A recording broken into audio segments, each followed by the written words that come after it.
ఈరోజు మరి డైరెక్ట్గా వాక్యంలోకి వెళ్ళిపోతాను. చెప్పండి, మత్తయి 7:7 ఏంటి?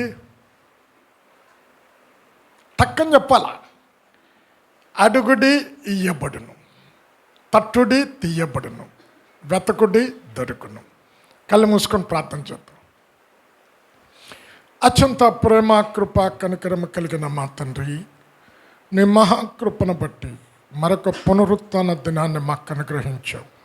నీకు వందనాలు చెల్లిస్తూ ఉన్నాం నానా. ఇంతవరకు చక్కటి స్తుతి ఆరాధన ద్వారా ఆత్మతో మేము నిన్ను స్తుతించాం.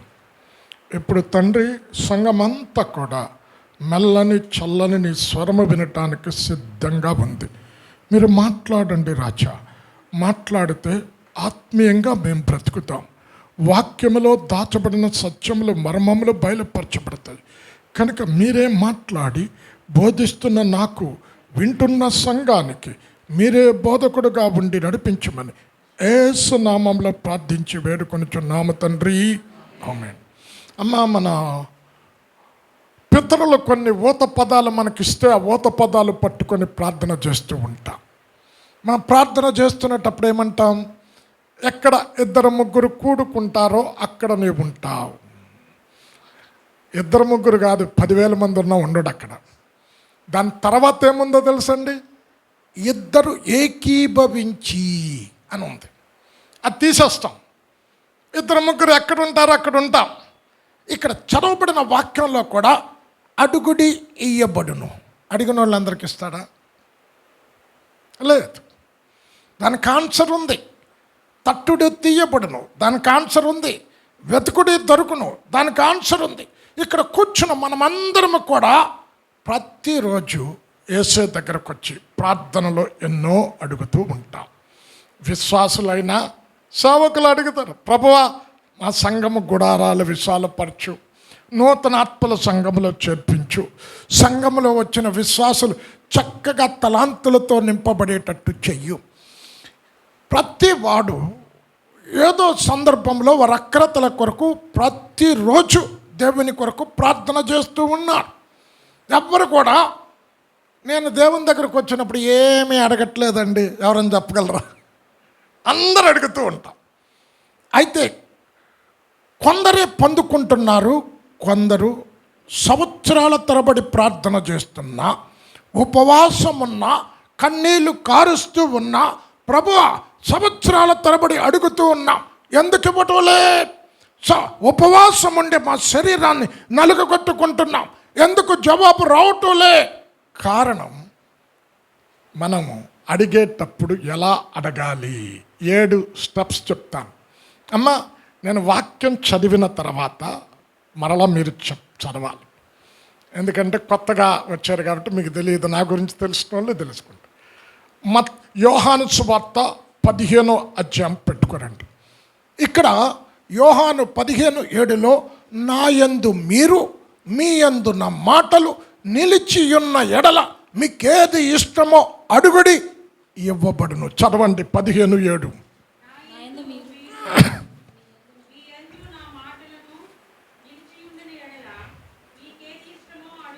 చాలు అమ్మ, అలాగే ఉంచమ్మా. అది అధ్యాయం అలాగే ఉంచు. అమ్మ, నా యందు మీరు నిలిచి ఉంటే మీకేది ఇష్టమో కొన్నే ఇస్తా అని ఉందండి. ఇక్కడ ఏమన్నా ఉందా? ఏది ఇష్టమో అడుగుడి, అన్కండిషనల్గా అడిగినవన్నీ ఇస్తాను. దేని యందు నిలిచి ఉండాలి? అదే యోహాను సువార్త 15వ అధ్యాయం 9వ వచనములో, నా తండ్రి నన్ను ఎలాగ ప్రేమించినో నేనును మిమ్మల్ని అలాగా ప్రేమించితిని, నా ప్రేమ యందు నిలిచియుండుడి. 15:9.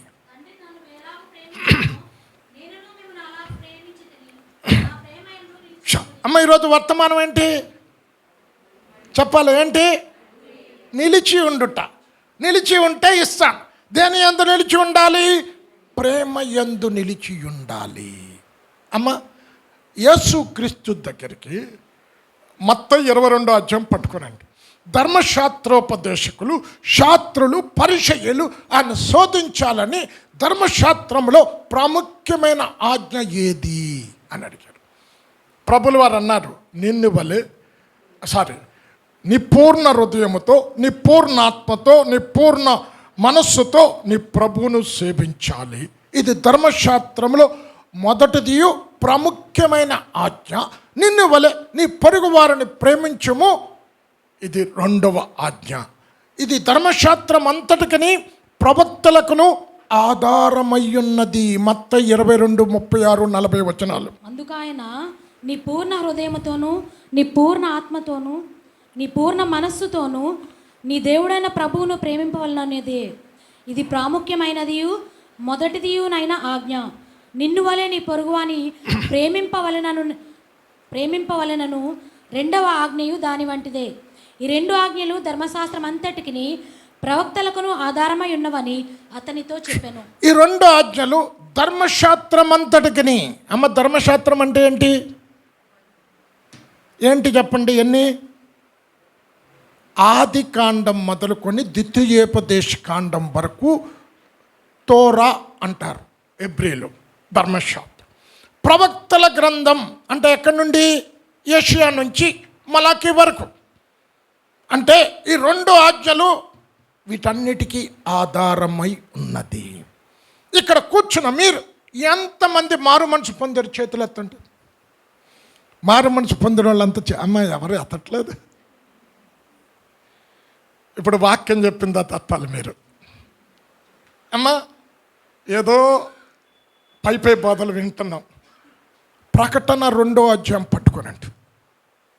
ఇక్కడ ఎఫెసీ సంఘం గురించి పరిశుద్ధాత్మ దేవుడు సాక్ష్యం చెప్తూ ఉన్నాడు. అమ్మ, నేను చదివిన తర్వాత అప్పుడు మీరు చదవాలి.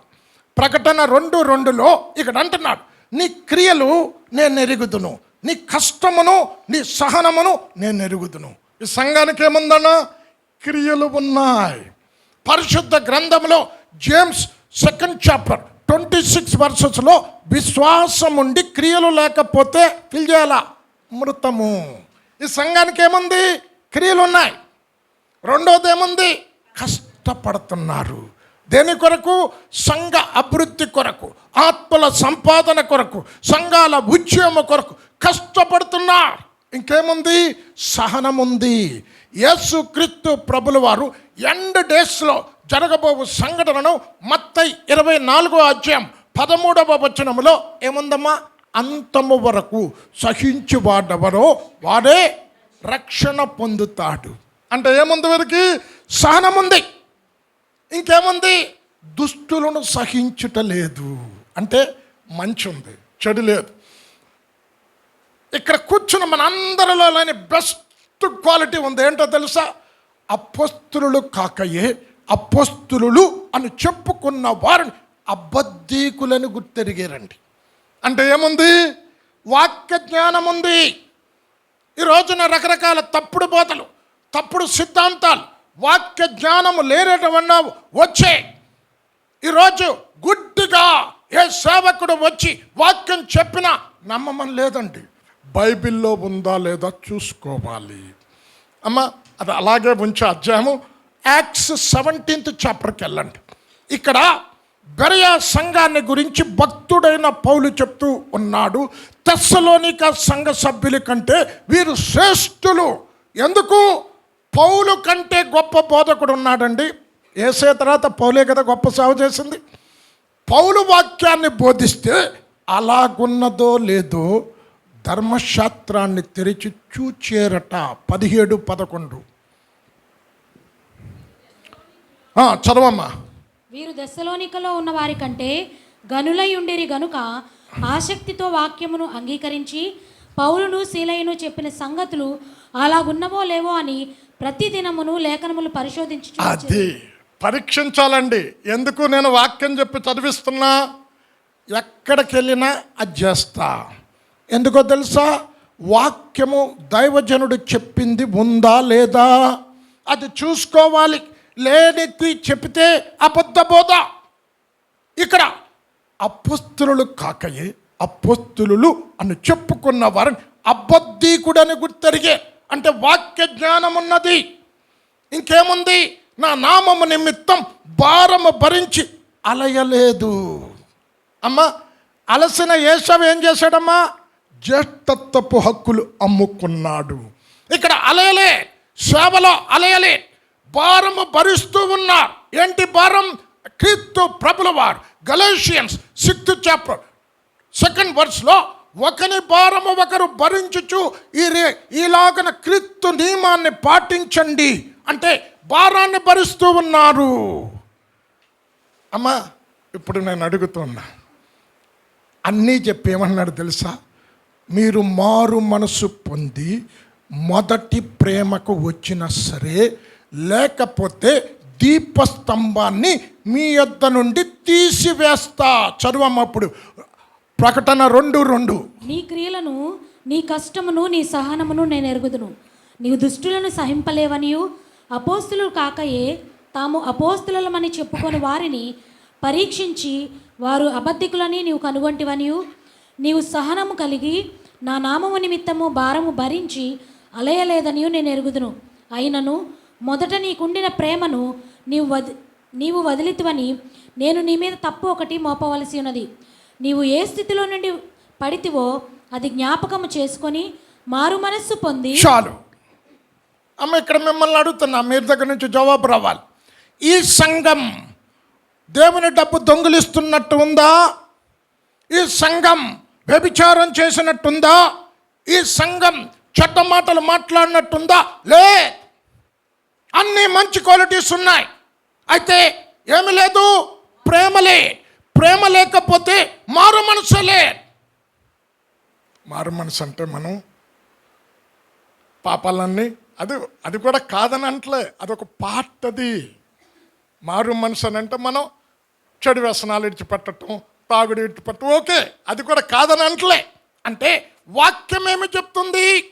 ప్రేమ లేకపోతే మారు మనసులే. మారు మనసు లేనోడు ప్రార్థన దేవుడు ఎలా వింటాడు? మారు మనసు లేనోడు ప్రార్థనకు దేవుడు ఎలా జవాబిస్తాడు?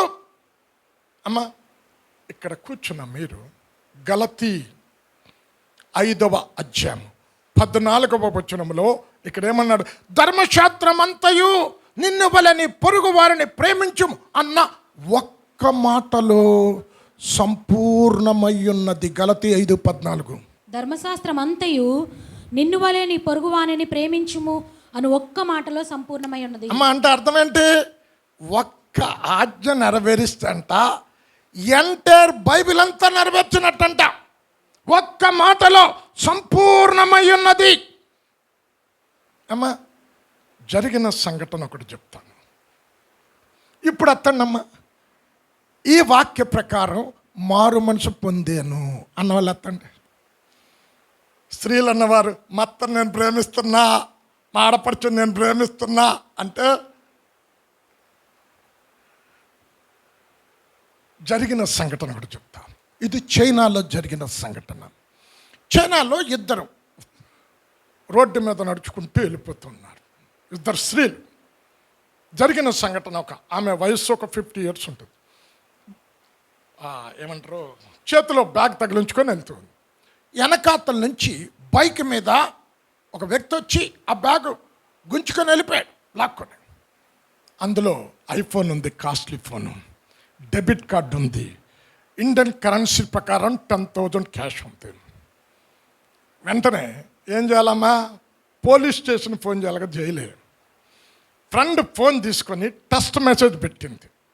బాబు, ఎవరివో ఎంత ఆకలితో ఉన్నావు, నా పర్సు దొంగిలించావు, అందులో 10,000 క్యాష్ ఉంది, ఆ క్యాష్ తీసుకొని నా పర్సు నాకు తెచ్చి తిరిగి వెనక్కి ఇయ్యు, అందులో నాకు ఇంపార్టెంట్ నెంబర్స్ కలిగిన ఫోన్ ఉంది, నా ఇంపార్టెంట్ కాంటాక్ట్స్ అన్నీ అందులో ఉన్నాయి, డెబిట్ కార్డు ఉంది అని ఇవన్నీ నాకు కన్వర్ట్ చేసి 10,000 తీసుకొని ఆ బ్యాగ్ ఇచ్చి అని ఏం పెట్టిందమ్మా? టెక్స్ట్ మెసేజ్ పెట్టింది.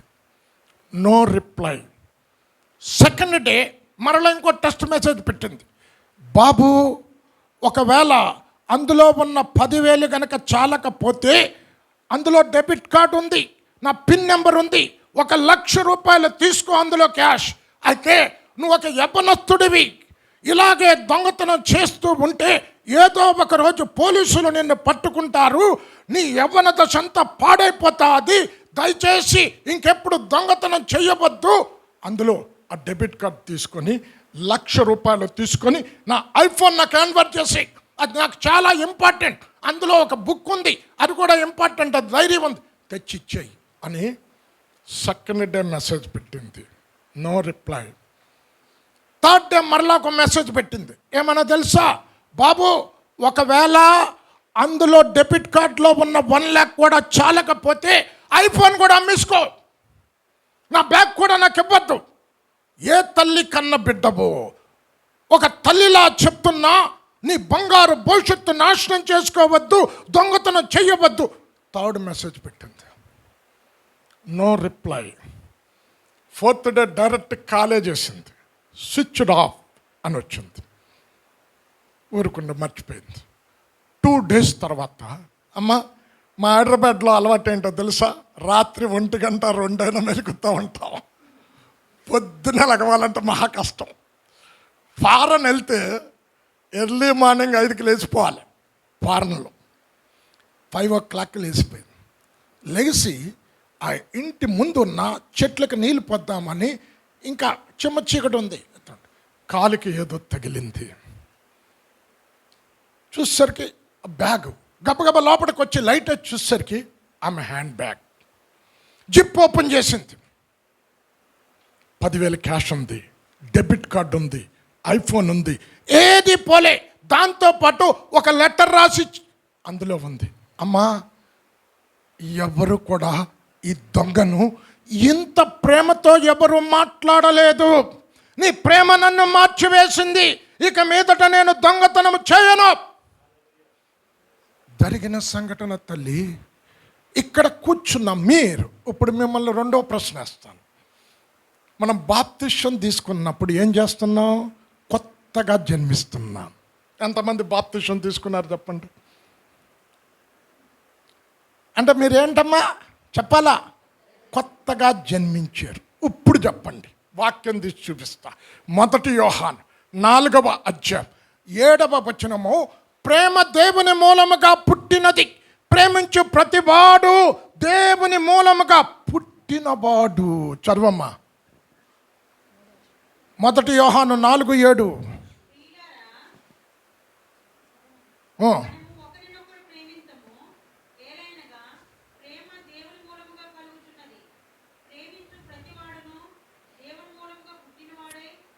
చాలు అమ్మా. ప్రేమించు ప్రతివాడు ఏంటి? మనం ఏమన్నా కొత్తగా జన్మించానండి, బాప్తిష్యం తీసుకున్నా, నీటి బాప్తిష్యం తీసుకున్నా, వాక్యం చెప్తుంది ప్రేమించు ప్రతివాడు దేవుని మూలముగా పుట్టినట్టు. ప్రేమ లేకపోతే నువ్వు బాప్తిష్యం తీసుకున్నా, నీ పాపాలు దేవుని సన్నిధిలో ఒప్పుకున్నా, ఇంకా పుట్టలేదని వాక్యం చెప్తుందండి. నేనుగా దేవుని వాక్యం చెప్తుంది. ఈరోజు మారు మనసు లేని వాళ్ళతో సంఘం నింపబడింది, క్రీస్తులో తిరిగి జన్మించని వారితో సంఘము నింపబడింది. కనుక ఆత్మీయత సంఘంలో చూడలేకపోతున్నాం, అభివృద్ధి సంఘంలో చూడలేకపోతున్నాం.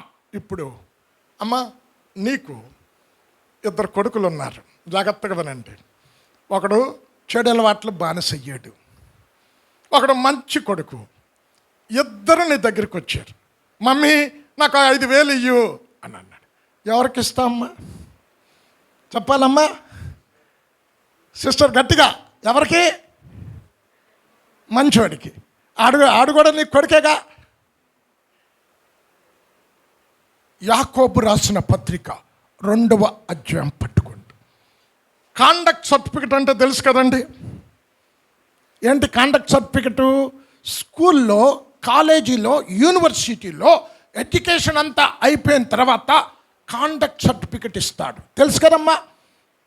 అంటే దేవుడు కాండక్ట్ సర్టిఫికెట్ ఎలాగిస్తాడు?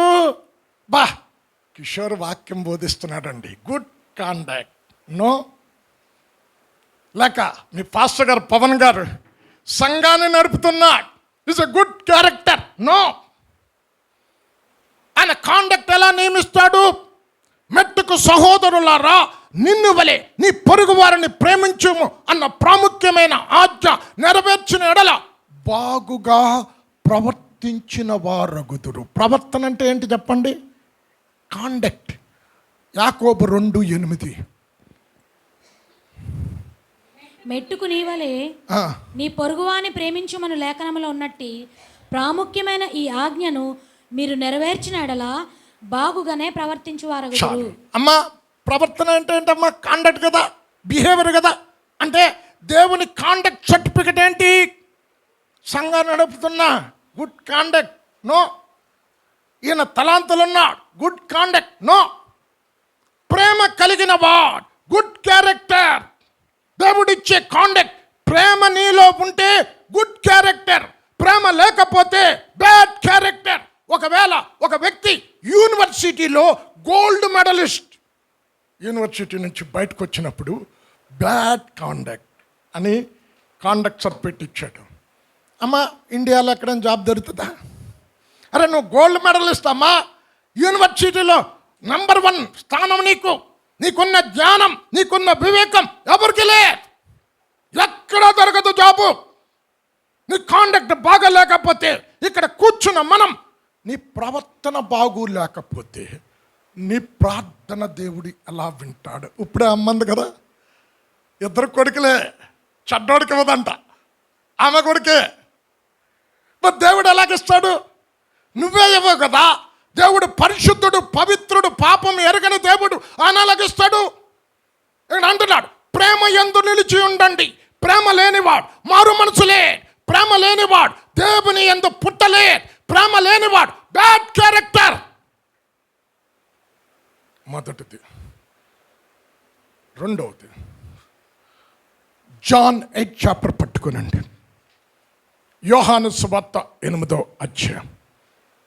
తను నమ్మిన యూదులతో అని అంటున్నాడు, నా వాక్యమందు నిలిచి ఉన్న వారైతే నిజముగా నాకు శిష్యులగుదురు, అప్పుడు సత్యము మిమ్మల్ని స్వతంత్రులుగా చేయను. చర్వము 8:31. కాబట్టి యేసు తనను నమ్మిన యూదులతో, మీరు నా వాక్యమందు నిలిచిన వారైతే నిజముగా నాకు శిష్యులై ఉండి సత్యమును గ్రహించెదరు. అమ్మా, ఏంటి వర్తమానం? ఏంటి? నిలిచి ఉంటే అడిగినవి ఇస్తాడు. దేని యందు నిలిచి ఉండాలి? వాక్యమందు నిలిచి ఉండాలి. అమ్మ, క్రైస్తవులు వాక్యం ప్రేమిస్తారు, నిలిచి ఉండరండి. ఒక వ్యక్తి వాక్యమందు నిలిచి ఉన్నాడు అని ఎలా చెప్తాం? అంటే ఈరోజు వాక్యం విన్నారు, మారు మనసు అంటే ప్రేమించటం అని తెలుసుకున్నారు. అంతవరకు శత్రువును దూషిస్తున్నావు, శత్రువును ద్వేషిస్తూ ఉన్నావు. ఎప్పుడైతే వాక్యం విన్నావో, శత్రువును ప్రేమించటం ప్రారంభిస్తే, శత్రువుతో సమాధాన పడితే, వాక్యం విన్న మీరు నీ అత్తతో సమాధాన పడితే, అత్తలు కోడలను ప్రేమించటం ప్రారంభిస్తే వాక్యమందు నిలిచి ఉన్నట్టు. అమ్మ, యాకోబు రాసిన పత్రిక 1వ అధ్యాయం పట్టుకోరండి.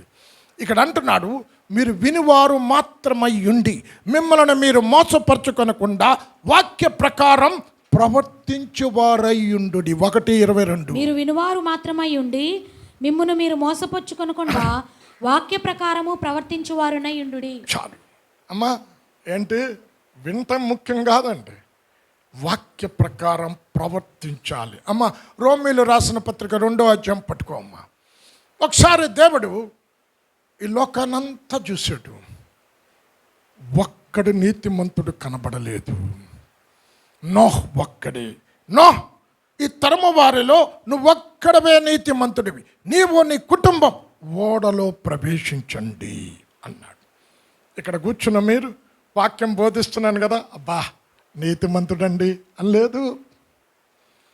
ఏ బోధ బోధిస్తున్నానో ఆ బోధకు అనుగుణంగా నేను జీవించకపోతే నేను కూడా నీతిమంతుడును కాదు.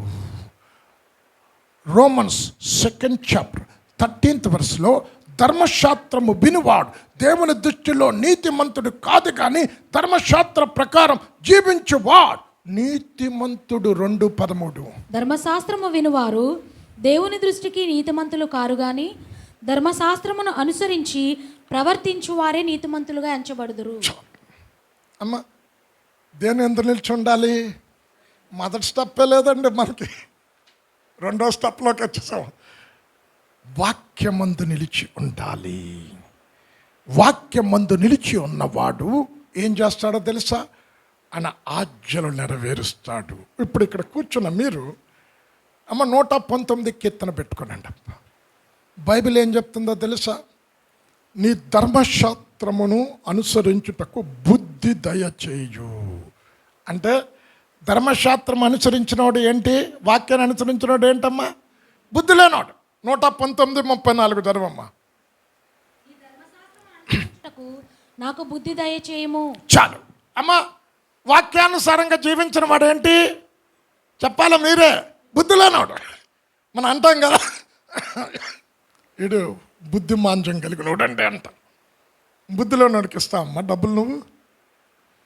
బుద్ధి లేనప్పుడు కొంతమంది ఎదుగుదల ఉండదు.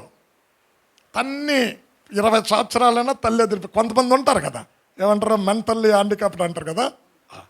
బుద్ధి లేనోడికి ఇస్తావా డబ్బు?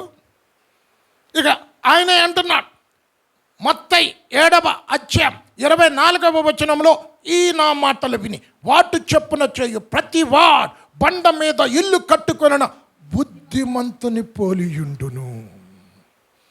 నువ్వు బుద్ధిమంతుడు అయితే కదండి ఇచ్చేది. అరే బుద్ధి లేని మెంటల్ హ్యాండిక్యాప్డ్కి ఏది ఇచ్చినా ఏది ఎవరు అడే ఒకవేళ 500 నోటు ఇస్తాడు, దించేస్తాడు. ఆడికి తెలియదు, ఆడి బుద్ధి లేనోడు ఆడి. అమ్మ, వాక్యానుసారంగా జీవించిన వాడు బుద్ధి లేనోడు. ఈ మాట యేసయ్య చెప్తుంది. నా వాక్యమందు నిలిచి ఉంటే నాకు శిష్యులు అవుతారు. ఏంటి వాక్యం చెప్తుంది?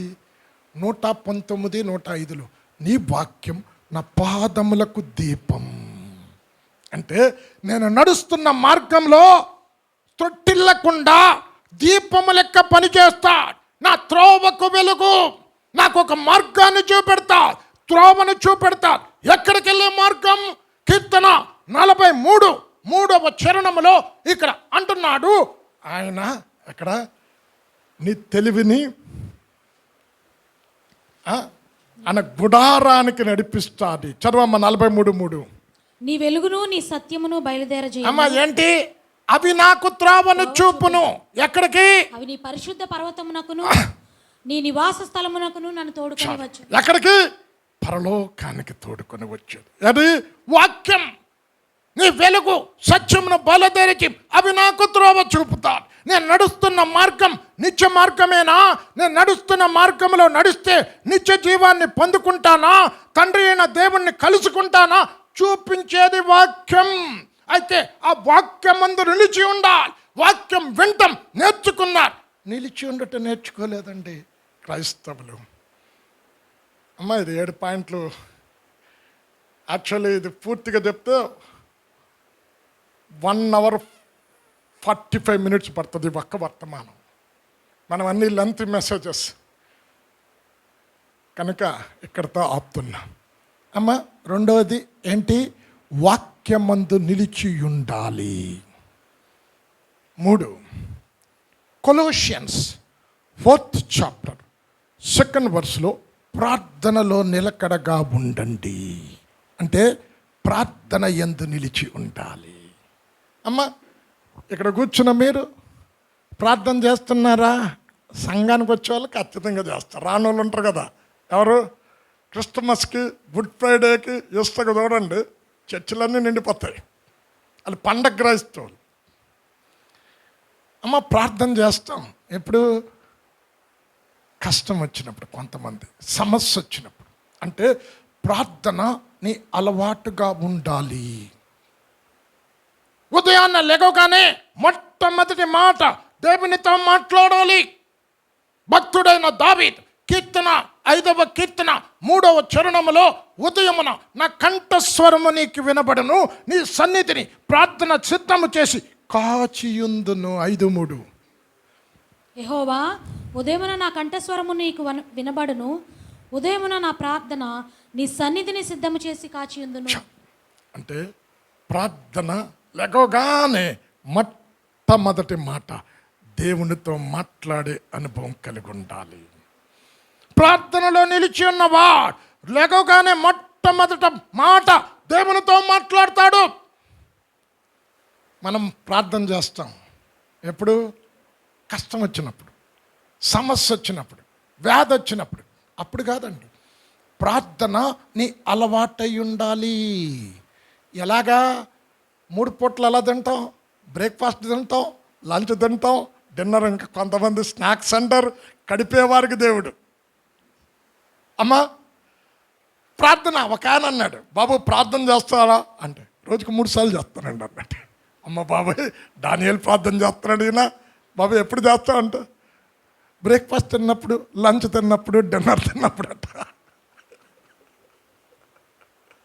అమ్మ ఇప్పుడు పాపం చేసిన వాడు ప్రార్థన దేవుడు వింటాడా?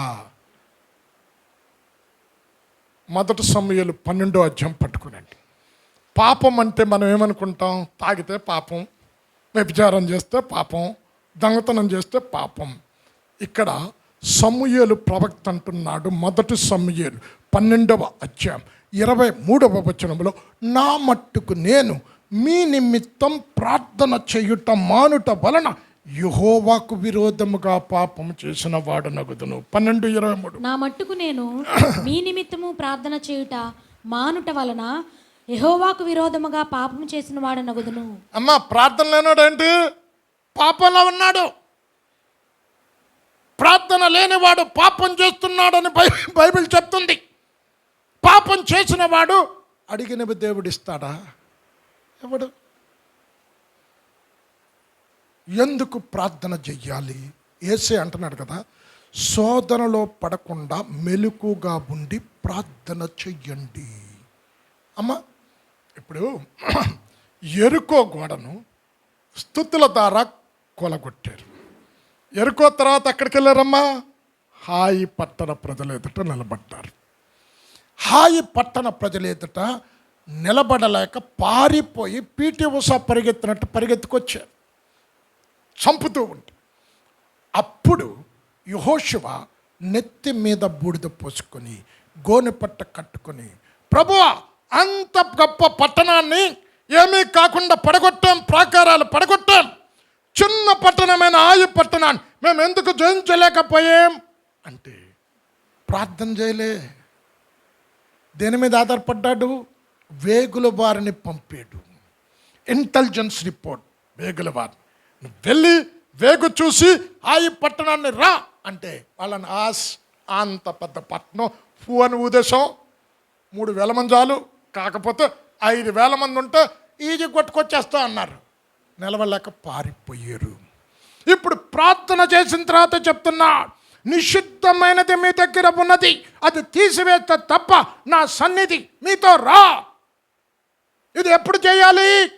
వేగుల వారిని పంపక మునిపే కూర్చొని, ప్రభు హాయి పట్టణం మీదకి వెళ్ళాలా, ఆ పట్టణం మీద శత్రువులతో జయం ఇస్తావా?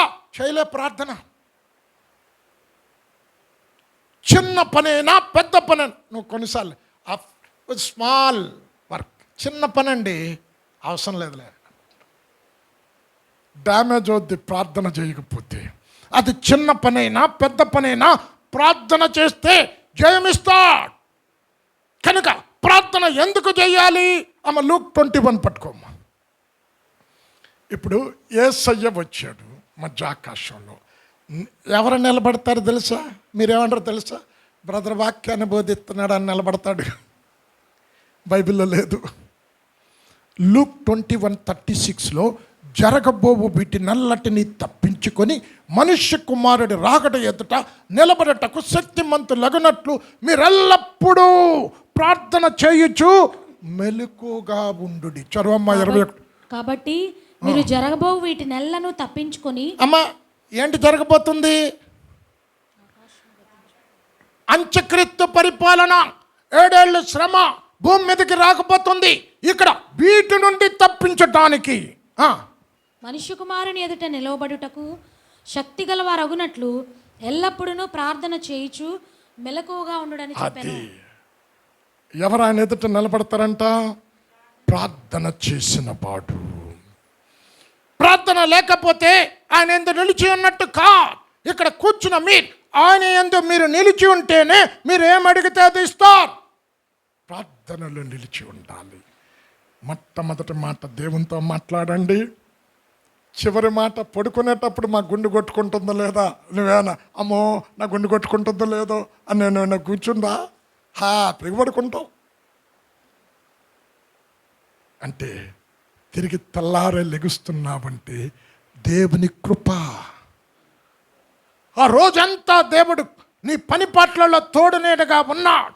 బయటికి వెళ్ళిన నిన్ను క్షేమంగా ఇంటికి తీసుకొని వచ్చే, చక్కగా ఆహారం తిన్న ఆహారం డైజెషన్ అయినట్టు శక్తినిచ్చే.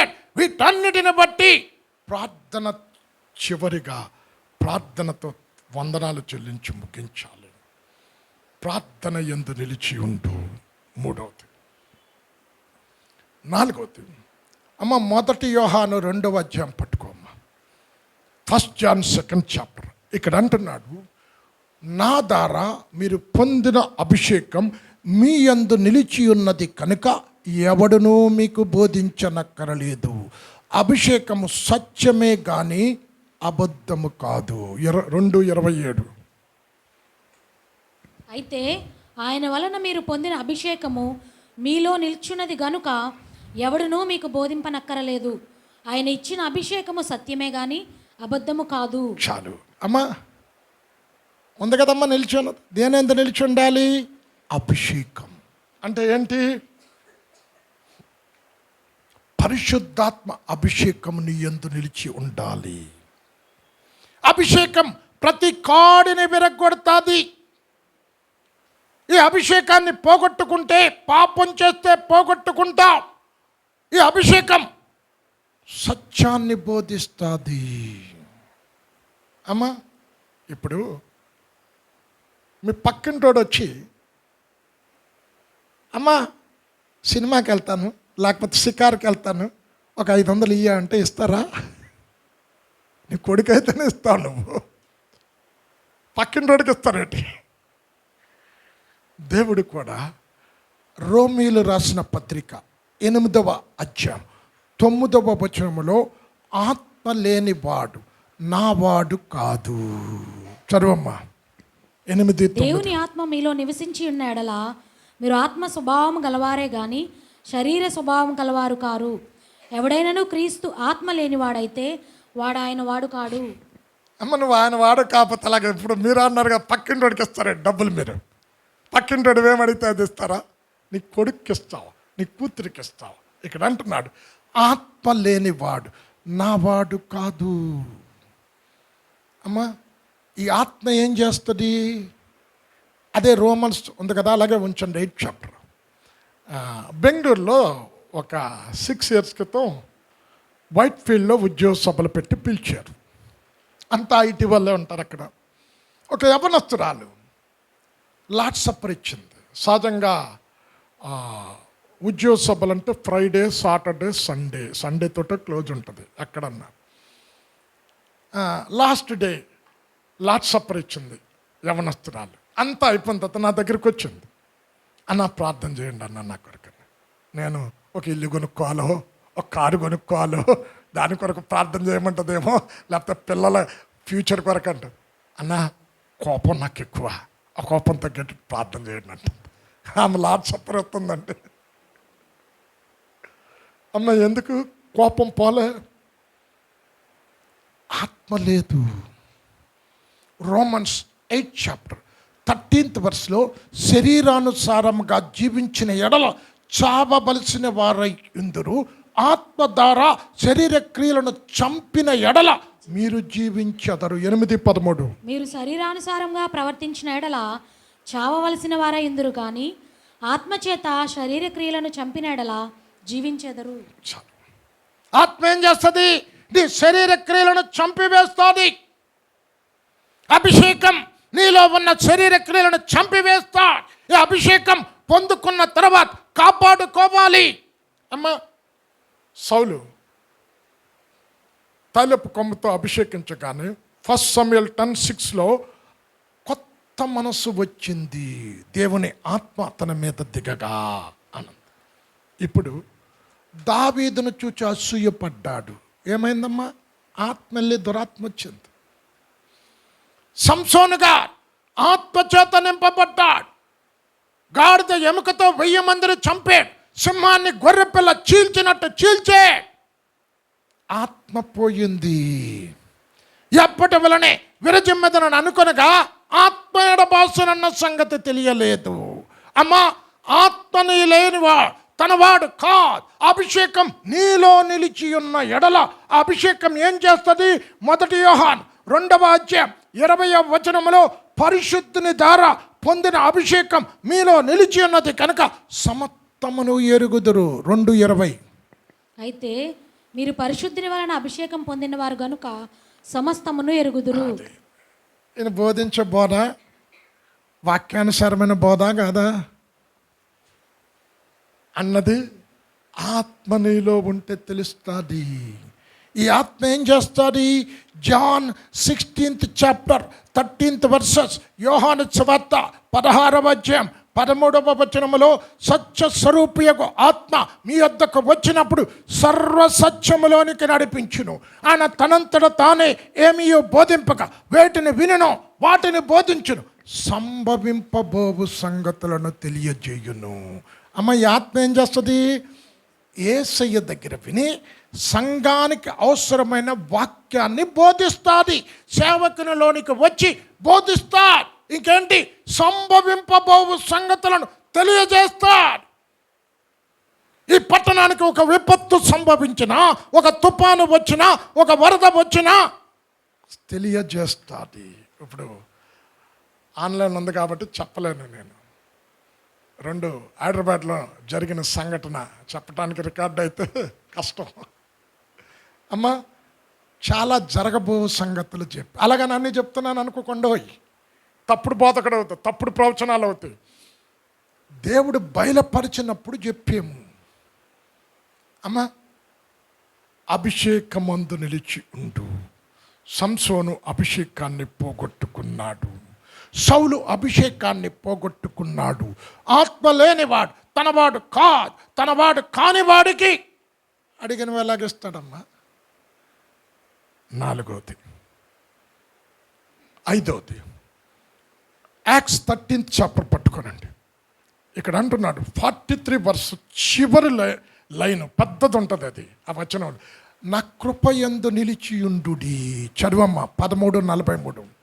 సమాజ మందిరంలోని వారు అమ్మా చివరి లైన్ చదువు. దేవుని కృపయందు నిలకడగా ఉండవాలని వారిని హెచ్చరించారు. అమ్మ, కృపయందు నిలిచి. ఇక్కడ కూర్చుని మనం ఎలా రక్షించబడ్డాం? ఎఫెసీ 2:8 ఉంటుంది కదా, మీరు విశ్వాసము ద్వారా కృపచేతనే రక్షించబడి ఉన్నారు.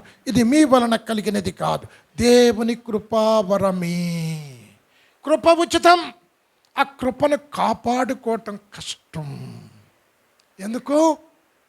ఆ కృప నీలో నిలిచి ఉండాలంటే 103:11 చరణములో భూమి కంటే ఆకాశం ఎంత ఉన్నతమైనదో ఆయన ఎడల భయభక్తులు కలవారి ఎడల ఆయన కృప అంత అధికముగా ఉన్నది. అంటే ఈ కృప నీలో నిలిచి ఉండాలంటే ఏముండాలమ్మా? ఇక్కడ కూర్చున్న మీరు భక్తి ఉంది. భక్తి లేకపోతే మందిరంకి ఎందుకు వస్తారండి? భయమే లేదు. అంటే భయము ఉంటే ఈ స్థలానికి వెళ్ళకూడదు. దేవుడు నిషిద్ధమిది. ఈ మాట మాట్లాడకూడదు. దేవునికి అయిష్టమైన మాట నోటి గుండా రాకూడదు. ఈ త్రోవలో నడవకూడదు. అమ్మా, కృప ఉచితమే. ఈ కృపను కాపాడుకోవాలంటే భక్తితో పాటు భయం ఉండాలి. భయం ఉంటే కీర్తన 4వ సంకీర్తన 4వ చరణములో భయము నొంది పాపము చేయకుడి. అమ్మ, భయం ఉంటే పాపం చేస్తావా? భయం ఉంటే కింద నుండి చేతులు పెట్టి డబ్బులు తీసుకుంటారా? లంచాలు. భయం ఉంటే బార్ షాపుల్లో దూరుతారా? అమ్మ, ఒకప్పుడు మగవాళ్ళు ఎక్కువ తాగేవారు, ఇప్పుడు రివర్స్ అయిపోయింది. ఒకప్పుడు భార్యలను భర్తలు చంపేవారు, ఇప్పుడు 2024లో భార్యలే భర్తలు చంపారు ఎక్కువ మంది. రివర్స్ అన్ని చంపేస్తున్నారు భర్తలు. అంటే ఎందుకు? భయం లేదు. భయం ఉంటే ఆయన ఇచ్చిన కృపను కాపాడుకుంటావు. భక్తితో పాటు భయం ఉంటే కృపని యందు నిలిచి ఉంటా. కృపను పోగొట్టుకున్నవా ప్రార్థన వినడు. ఇంకేంటి అమ్మ, 1 పేతురు 5వ అధ్యాయం పట్టుకోమ్మా. ఇక్కడ అంటున్నాడు, దేవుడు అహంకారులను ఎదిరించి దీనులకు కృప అనుగ్రహించువాడు. 1 పేతురు 5:5. కనుక ఎదుటి వాణి ఎడల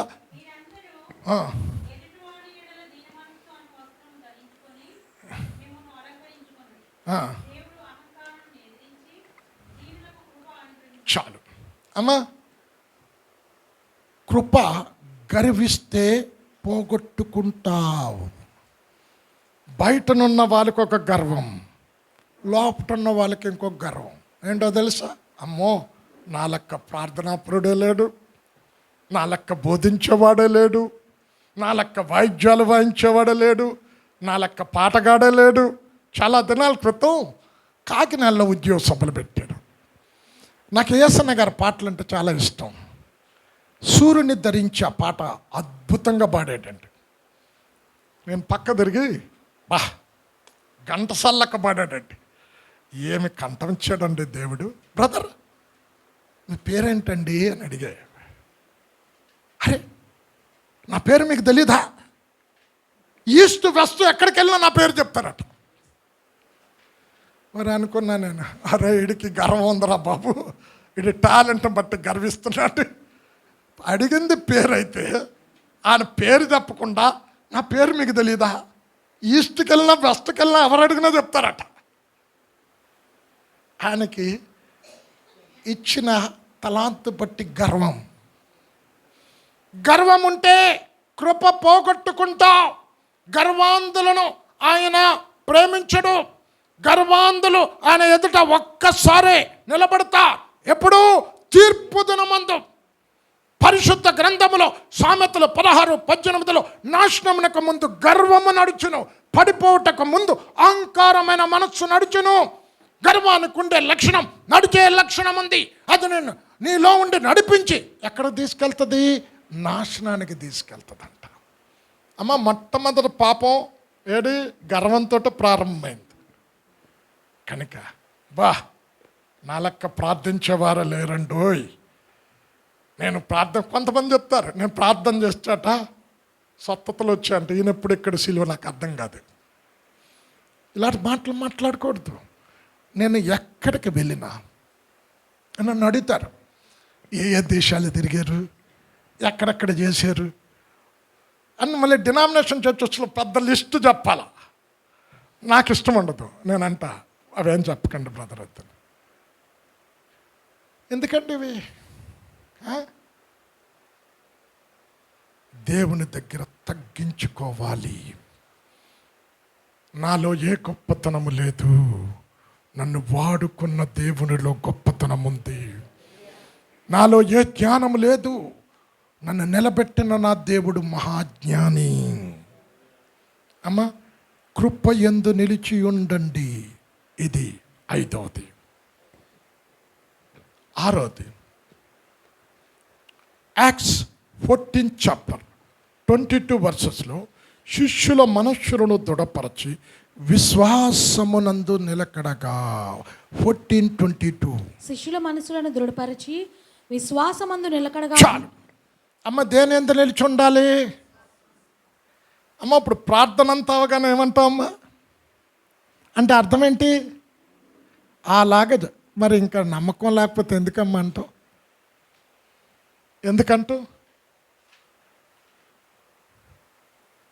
ఎందుకు మన ప్రార్థనలకు జవాబు రావట్లేదో తెలుసా? మార్క్ 11:24 మీరు ప్రార్థనలో అడిగిన వాటినన్నీ పొంది ఉన్నామని విశ్వసించండి, అది మీకు దొరుకుతుంది. చదవమ్మా. 11:24. అందుచేత ప్రార్థన చేయనప్పుడు మీరు అడుగుచున్న వాటి నెలను పొందిన్నామని నమ్ముడి, అప్పుడు అవి మీకు కలుగునని మీతో చెప్పుచున్నాను. చాలు. ఆమెను అంటున్నాం కదా, మరి అనొద్దండి. ఎందుకు అంటాం? ఊత పదాలు మనకి. అమ్మ, 2 నా జీవితంలో జరిగే అద్భుతాలు చెప్తా. 34 ద్వితీయోపదేశకాండం 7వ అధ్యాయం ఒకసారి చదివే. అందులో ఏముందో తెలుసా? మోషే 120 సంవత్సరాల వయస్సు కలిగి దృష్టి మాంద్యము తగ్గలేదు, కాలులో సత్తువ తగ్గలేదు అని ఉంది. నేను ఇప్పుడు కాదులేండి, ఇప్పుడు జాబ్ విడిచిపెట్టేశాను. పోస్టల్లో జాబ్ చేసేవాడిని హైదరాబాద్లో. సిస్టమ్ మీద కూర్చోగానే కళ్ళద్దాలు వచ్చేసాయి. టెక్స్ట్ మెసేజ్ కూడా స్పెట్స్ లేకుండా చదివేవాడిని కాదు. ఈ వాక్యం చదివే అన్నా, అరే 120 years వరకు మోషే కళ్ళద్దాలు పెట్టుకోకపోతే నేనెందుకు పెట్టుకోవాలి? ఈ రోజు నుంచి నేను కళ్ళద్దాలు పక్కన పడేస్తున్నా. ప్రభువా, నేను పనికిరాని పుస్తకాలు చదవట్లే, నీ వాక్యం చదువుతున్నా. ఇక మీదట పెట్టుకోను అని పక్కన పడేసానండి. టెక్స్ట్ మెసేజ్ చదవలేను కళ్ళద్దాలు లేకపోతే. ఇచ్చాడు. విశ్వాసము ద్వారా స్వతంత్రించుకోవాలి. అమ్మ యెహోషువ 14వ వచనంలో ఇక్కడ యెహోషువ అందరికీ భూభాగాలు పంచుతూ ఉంటే కాలేబు అంటున్నాడు, గివ్ మీ దట్ మౌంటైన్ అన్నాడు. యెహోషువ అరే అక్కడ బలాఢ్యులు ఉన్నారు అనాలెక్కీలు అంటే ఏమన్నాడు తెలుసా? ఐగుప్తులో బయలుదేరినప్పుడు నా వయస్సు 40 సంవత్సరాలు, 45 సంవత్సరాలు ఇప్పుడు అరణ్యంలో నడిపించే నా వయస్సు ఇప్పుడు 85 years. ఐగుప్తులో బయలుదేరినప్పుడు ఎంత బలం ఉన్నదో ఇప్పుడు కూడా అదే బలం ఉంది. 14:10 యెహోవా చెప్పినట్లు యెహోవా మోషేకు ఆ మాట సెలవిచ్చినప్పటి నుండి ఇశ్రాయేలులు అరణ్యంలో నడిచిన ఈ 45 ఏండ్లు ఆయన నన్ను సజీవునిగా కాపాడి ఉన్నాడు. ఇదిగో నేనిప్పుడు 85 ఏండ్ల వాడను. మోషే నన్ను పంపినవాడు నాకెంత బలమో నేటి వరకు నాకంత బలము. యుద్ధం చేయుటకు గాని చాలు. అమ్మ ఎవరన్నా మాట చెప్పగలరా? 40 సంవత్సరాలప్పుడు ఎంత శక్తి ఉందో, ఎంత బలం ఉందో, ఎలాగ కత్తి పట్టేవాడునో, ఎలా ఈట విసిరేవాడునో, ఎలాగ యుద్ధం చేసేవాడునో ఇప్పుడు కూడా అదే శక్తి, అదే బలం ఉంది. విశ్వాసము ద్వారా బలాన్ని పొందుకున్నాడు. అమ్మ రోమన్స్ 4th chapter పట్టుకోమ్మా. అబ్రహాము 100 సంవత్సరాల వయస్సు, శరీరం అమృతతుల్యమైపోయింది. శారా 90 సంవత్సరాల వయస్సు, గర్భం అమృతతుల్యమైంది. ఇక్కడ అంటున్నాడు, దేవుడు దేన్నైతే వాగ్దానం చేశాడో, వాగ్దానం చేసిన దేవుడు నమ్మదగిన దేవుడని వాగ్దానమును గురించి సందేహింపక, అవిశ్వాసమును బట్టి దేవుని వాగ్దానాన్ని గురించి సందేహింపక విశ్వాసాన్ని బట్టి ముసలోడు యవనస్తుడిగా మార్చబడ్డాడు, బలం పొందుకున్నాడట. 4:19-21 వరకు. మరియు అతడు విశ్వాసమునందు బలహీనుడు కాక రమారమి 100 ఏండ్ల వయస్సు గలవాడయుండి అప్పటికి తన శరీరము మృతతుల్యమైనట్టును శారా గర్భమును మృతతుల్యమైనట్టును ఆలోచించెను గాని అవిశ్వాసము వలన దేవుని వాగ్దానమును గూర్చి సందేహింపక దేవుని మహిమపరచి ఆయన వాగ్దానము చేసిన దానిని నెరవేర్చుటకు సమర్థుడని రూఢిగా విశ్వసించి విశ్వాసము వలన బలము నొందెను. చాలు. అమ్మ ఎలా పొందాడు? అదే అమ్మ ఒక సంఘటన జరిగింది చెప్పి చివరి స్టెప్కి వెళ్తా.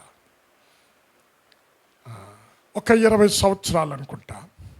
అప్పుడు మెరికల్ నెట్, గాడ్ ఛానల్, ఈ 2 తప్ప ఇంకేమీ లేవు. నాకు నెల్లూరులో ఉద్యోగ సభలు పెట్టి ఆ వాక్యం విని మారనాథవర్లు మినిస్ట్రీ, మారనాథ మినిస్ట్రీ 4 ఎపిసోడ్స్ టీవీలో తీస్తాం. ఏషియన్ టీవీ విజయవాడ నుంచి చెన్నై వరకు వస్తుంది. రండి అని టైం ఇచ్చారు. నేను హైదరాబాద్ వెళ్ళే. చార్మినార్ ఎక్స్ప్రెస్ అప్పుడు 7 గంటలకి ఈవినింగ్ సికింద్రాబాద్ నుంచి స్టార్ట్ అవుతుంది. మా ఇల్లు సికింద్రాబాద్ స్టేషన్కి వాకబుల్ దగ్గర. ఆ రోజు టికెట్ రిజర్వేషన్ చేసుకున్నా, రెడీగా ఉన్నా. 7 గంటలకి ట్రైన్ డిపార్చర్. మరి ఆ రోజు ఆఫీస్లో ఇన్స్పెక్షన్ అవుతుంది. ఇన్స్పెక్షన్ అవుతున్నప్పుడు నా ట్రైన్ టైం అయిపోద్దంటే నోరు మూసి కూర్చో అంటాడు. ఇంకా ఏం మాట్లాడలే. ఇన్స్పెక్షన్ అంతా అయిపోయి ఇంటికి ఎన్ని గంటలకు వచ్చానో తెలుసండి, 7:25 ఇంటికి వచ్చి. నా మిస్ చాలా గొప్ప, ఎప్పుడు నువ్వు ఇంత లేటే, ఎప్పుడు పో, మేకప్ మ్యాన్ బుక్ చేశారు, టీవీని స్టూడియోని బుక్ చేశారు, అన్నీ పోయా పో అంట. ఆమెకు తెలియదు జరిగిన సంఘటన. నేను ఫ్రెష్ కూడా అవ్వకుండా గబగబ 2 జతల బట్టలు తీసుకొని బ్రీఫ్ కేసులో పెట్టి, ప్రభువా నేను వచ్చేటంతటి వరకు ట్రైన్ మూవ్ అవ్వకూడదన్న. 7:37-40 మధ్యలో ఎంటర్ అయ్యాడు. ఫస్ట్ ప్లాట్ఫారమే వస్తుంది. అది ఎంటర్ అవుతున్నప్పుడు అనౌన్స్మెంట్ వస్తుంది, డ్రైవర్ సిగ్నల్ ఇచ్చి చాలాసేపు అయింది, ట్రైన్ మూవ్ చేయాలి. అమ్మా అనౌన్స్మెంట్ ఎందుకు వచ్చింది చెప్పాలి, ఎందుకు వచ్చింది? నీ కొరకే ఆపేనని చెప్పటానికి వచ్చింది. ఎక్కిన తర్వాత మూవ్ అయింది. ఎంత చక్కగా అనౌన్స్మెంట్ వచ్చిందో తెలుసండి. సిగ్నల్ ఇచ్చి చాలాసేపు అయింది, మూవ్ చేయాలి డ్రైవర్. ట్రైన్ లాగిపోయే విశ్వాసం. అమ్మ 2 త్వరగా రెఫరెన్స్లు ఇస్తా. యాక్ట్స్ 14 చాప్టర్ 9th verse ఇక్కడ పుట్టుకతో లుస్త్రాలో కుంటివాడున్నాడు. పౌలు ప్రసంగం చేస్తున్నప్పుడు అతనిలో విశ్వాసం ఉన్నదని గుర్తెరిగి లేచినాడు. 14:9 త్వరగా. అతడు పౌలు మాటలాడుట వినెను. పౌలు అతని వైపు తేరి చూచి స్వస్థత పొందుటకు అతనికి విశ్వాసం ఉండేనని గ్రహించి, నీ పాదములు మోపి సరిగా నిలవమని. అమ్మా ఇక్కడ పౌలు గొప్పతనం కాదు. ఎవరు గొప్పతనం? కుంటివాడులో ఉన్న విశ్వాసం. లేచి నడిచాడు, పుట్టుకతో కుంటివాడు. అమ్మ విశ్వాసం లేకపోతే నువ్వు అడిగినవేవి పొందుకోలేము. ఆన్సర్ ఎక్కడుందో తెలుసా? మీరు తర్వాత చదువుకోండి. James 1st chapter 6 and 7 verse ఇక్కడ అంటున్నాడు, సందేహించువాడు గాలి చేత చెదరగొట్టబడి రేళ్ళు వలె ఉంటాడు. అట్టి మనుష్యుడు దిమనస్కుడై సమస్త మార్గములయందు అస్థిరుడు కనుక ప్రభువు వలన అతనికి ఏమైనా దొరుకుతుందని కన్క్లూడింగ్ ఇచ్చాడు. విశ్వసించవద్దు. ఉంది కదమ్మా. అంటే 2 మనసులుంటే నువ్వు అస్థిరుడివి. విశ్వాసములో స్థిరముగా ఉండాలి. విశ్వాసం లేకపోతే ఏమడిగినా పొందుకో. 6వది 7వది ఇంకా చదివించడం 5 నిమిషాలే ఉంది. మీరు ఇంటికి పోయి చదువుకోండి. లూక్ 24:53 కృతజ్ఞతాస్తుతుల యందు ఎడతెగక ఉండాలి. అమ్మ ఇప్పుడు మిమ్మల్ని అడుగుతా, ఒక ఎమ్మెల్యే దగ్గరికి వెళ్ళావు, ఒక కలెక్టర్ దగ్గరికి వెళ్ళావు, ఫస్ట్ టైం పని చేయించుకోవాలంటే ఏమంటావు? ఎలాగానే నీ పని చెప్తావా? ఏమంటావు? ఎమ్మెల్యే గారు మీ గురించి విన్నాం, చాలామందికి మీరు మేలు చేశారటండి. వెంటనే ఏమంటాడు తెలుసు? నిలబడి ఉన్నారేంటి, కూర్చొని అంటాడు. కాఫీ తాగుతారా, చాయ్ తాగుతారా అంటాడు. ఎలాగానే ఫస్ట్ ఏం చేస్తాం? మీ గురించి విన్నాం, మీరు చాలామందికి మంచి చేశారట, మీరు ఆపద్బాంధవుడు అంట, ఎన్నో మంచి మాటలు చెప్తాం. కలెక్టర్ దగ్గరికి వెళ్ళినా ఎలాగానే చెప్పాం. అంటే యేసయ్య దగ్గరికి వచ్చినప్పుడు ఎంతవరకు అమ్మ, ఇప్పుడు అంతవరకు ఎందుకండి? పెన్ను కింద పడితే తీసిచ్చామనుకో, ఎవరన్నా పెన్ను పడితేనే, కింద పడిన పెన్ను తీసిస్తేనే థ్యాంక్స్ చెప్తామే. ఇచ్చిన వాటికి కృతజ్ఞత చెల్లించకపోతే ఎలాగని ప్రార్థన వింటాడు? ఎన్నో ఇచ్చాడు, ఆరోగ్యం ఇచ్చాడు, ఆయుష్నిచ్చాడు, రక్షణనిచ్చాడు. విలువైనటువంటి నీకిచ్చిన తల్లిని బట్టి, నీకిచ్చిన తండ్రిని బట్టి, నీకిచ్చిన బిడ్డలను బట్టి, నీకిచ్చిన భార్యను బట్టి, నీకిచ్చిన భర్తను బట్టి, నీకిచ్చిన ప్రతి దీవిని బట్టి కృతజ్ఞత చెల్లించాలి.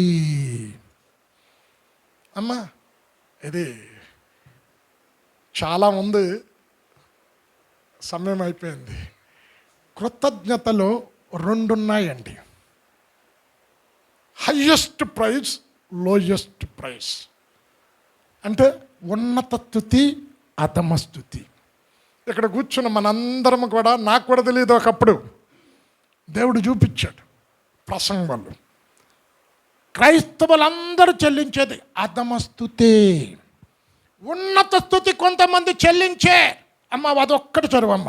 1 కొరింథీ 1:4 ఇక్కడ అంటున్నాడు, మీకు అనుగ్రహించిన కృపలను బట్టి దేవునికి కృతజ్ఞత చెల్లిస్తూ ఉన్నా.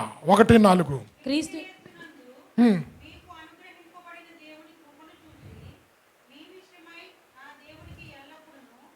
చాలు అమ్మ. ఎవరిని బట్టి చెల్లిస్తున్నాడు? ఇప్పుడు మన ఇంట్లో మీ మీ పాప ఫస్ట్ క్లాస్లో పాస్ అయిందనుకో, థ్యాంక్స్ గివింగ్ ప్రేయర్ అంటాం కదా. ఇప్పుడు పౌలు ఎవరిని బట్టి చెల్లిస్తున్నాడు? మీకిచ్చిన దేవుని కృపను బట్టి నేను కృతజ్ఞత చెల్లిస్తున్నా, హైయెస్ట్ ప్రైజ్. అమ్మ చాలా ఉంది, ఇది చెప్పదలుచుకోలేదు. స్తుతి అర్పించేవాడు. కీర్తన 50:23 స్తుతియాగం అర్పించేవాడు నన్ను మహిమపరచుచున్నాడు. దేవుని రక్షణ కనపరచునట్లు మార్గము శుద్ధపరుచుకుంటున్నాడు. తనకు తన స్తుతి బంధకాలను విడిపిస్తాడు. స్తుతి శక్తిని కలుగజేస్తాడు. స్తుతి నీ స్థితిని మార్చివేస్తాడు.